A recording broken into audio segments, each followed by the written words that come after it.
Today we're going to be checking out the Razer Kishi V2 Pro. This is going to be a gaming controller that's made for your phone, and I have the for Android version here. And the phone I have is the Google Pixel 7, so that's what we'll be using to test out this controller. So this controller is capable of streaming from apps like Steam, and you can also run them from your actual phone. So once you actually unbox this, here's what's going to be inside. Here's the controller, which flexes like this to adjust to any phone size that you have.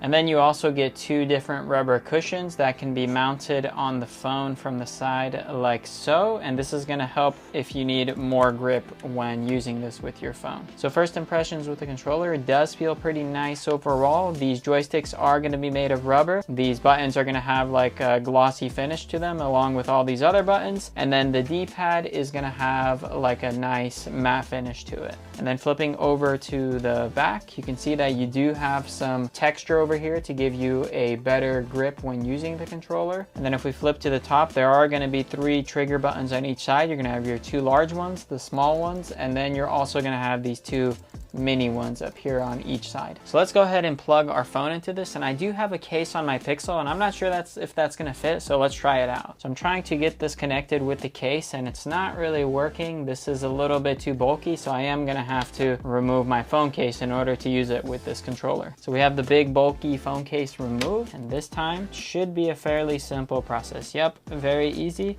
Just push it in and then bam, it's connected and we're good to go. So this is what it's going to feel like out of the box, and it is going to feel pretty wide for the most part. It kind of feels like a Nintendo Switch, definitely a little bit on the larger side, but I do like having the larger screen. So let's go ahead and get this thing connected with the Razer app, and the app we actually need to install is called the Razer Nexus app. So once you're in the App Store, just search in for Razer Nexus and it should be this little green icon. Just go ahead and click install. So once you actually get this thing connected and run through the setup menu, you're gonna get like a mini tutorial, and here it's saying how to capture your moments. It's this little screenshot button, and we hit continue. If you want to actually launch like the Nexus, you just hit this button up here, and then these are some of the buttons that you can remap, the M1 and M2 buttons, which are these little buttons at the top of the screen over here. This is going to be your Nexus menu, which you can access by pushing this button. If you press it, it goes back to your app with all your apps, and if you press it again, it kind of goes back to your game menu. So here you can see it, I have 2 games installed. I got Minecraft and I also have GT Racing, which we'll be testing these 2 games out today. And then here you can also see they give you some suggestions and recommendations on what games are kind of cool and trending right now. These games are all going to be compatible with the controller, and it's going to work perfectly out of the box. And you have popular games here like Fortnite.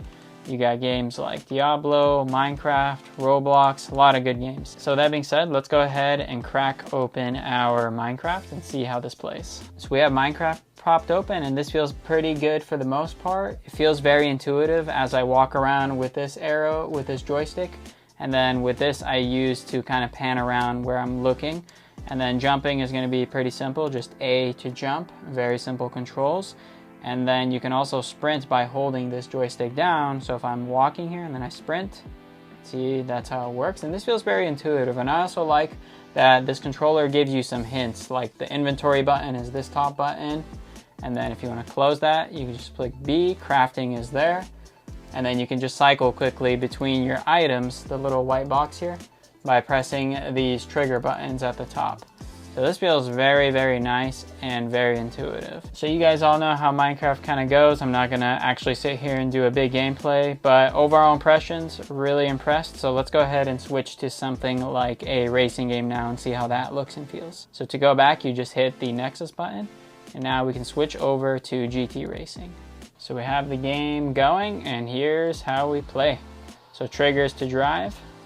So racing feels really good overall with this controller as well. I feel like I'm actually playing like on a console here. It feels very comfortable, much better than actually just using the phone itself. So yeah, nice. This definitely works well. First try, first place. Definitely can say it's gonna work well with racing games as well. Now, something you can do with this controller is at the bottom, you can go ahead and charge it here via USB-C. It does not come with any charging cable, so you'll have to use your phone's charger. And then you also have a 3mm audio jack where you can plug in your headphones, and it's not going to be a Bluetooth connection through the controller. If you want a Bluetooth audio experience, you'll have to connect it directly to your phone and use it like that. So I did want to run y'all through the settings as well real quick. So here we have different colors you can select. You can select Xbox Cloud Gaming, controller detection.